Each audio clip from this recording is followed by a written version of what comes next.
Hello বন্ধুরা, আজকে আরেকটি ভিডিও নিয়ে আপনাদের মাঝে হাজির হলাম। খেলাটি হলো ছোট বাচ্চাদের।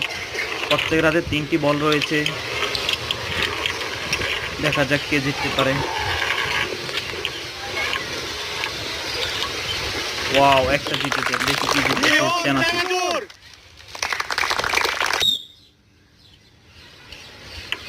প্রত্যেকের হাতে 3টি বল। দেখা যাক কে জিততে পারে সবচেয়ে বেশি।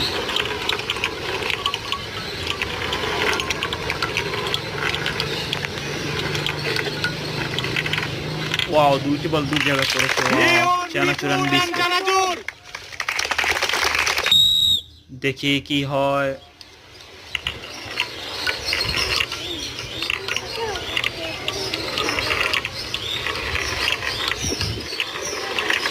Yes, already biscuit, already cake.